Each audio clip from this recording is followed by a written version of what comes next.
हिमालय के बीचों बीच एक झील है, रूपकुंड झील। पानी बर्फीला, गहरा और रहस्य से भरा हुआ। चारों तरफ बर्फ से ढकी चोटियां जैसे पहरेदार। ज्यादातर ये झील बर्फ में जमी रहती है, लेकिन जब सूरज की गर्मी बर्फ पिघलाती है, एक डरावना सच सामने आता है।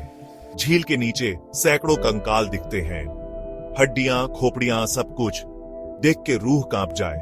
कुछ कंकाल तो ऐसे हैं जैसे कल ही मरे हों। हड्डियों पे बाल, मांस के कुछ टुकड़े। ऐसा लगता है जैसे मौत अचानक आई होगी, बहुत दर्दनाक और एक साथ सबको। लेकिन ये लोग कौन थे और यहां क्या हुआ था?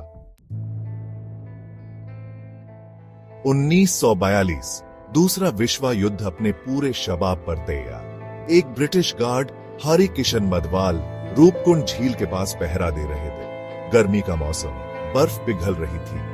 अचानक उनकी नजर झील में एक अजीब सी चीज पर पड़ी। पास जाकर देखा तो उनके होश उड़ गए। एक इंसानी खोपड़ी। ये खबर जंगल में आग की तरह फैल गई। लोगों ने झील में और भी कंकाल देखे। किसी को समझ नहीं आ रहा था कि ये सब यहां कैसे आया। क्या ये किसी लड़ाई का कब्रिस्तान था या फिर कोई कुदरती आफत आई थी? हर कोई हैरान और डरा हुआ था। यहां के लोगों में कई कहानियां मशहूर हैं। कहते हैं कि ये कंकाल राजा जसधवल और उनकी रानी के हैं, जो देवी पार्वती के गुस्से का शिकार हुए थे। कहानी के मुताबिक राजा और रानी अपनी गर्भवती रानी के साथ नंदा देवी के दर्शन करने जा रहे थे।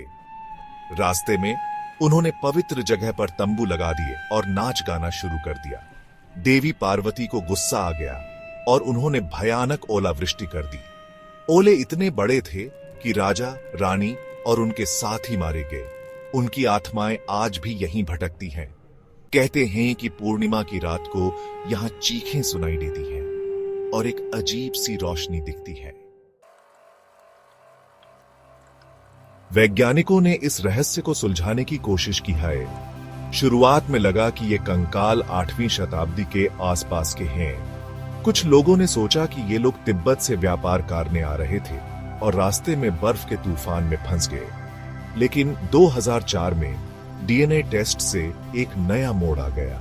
पता चला कि कंकाल 2 अलग अलग ग्रुप के हैं, जो अलग अलग समय पर यहां मरे थे। एक ग्रुप 9वीं शताब्दी का था और दूसरा 1800 के आसपास के। मौत की वजह खोपड़ियों में गहरे घाव, जो ऊपर से किसी भारी चीज के वार से हुए थे। ओलावृष्टि या कुछ और, ये रहस्य अभी भी बना हुआ है।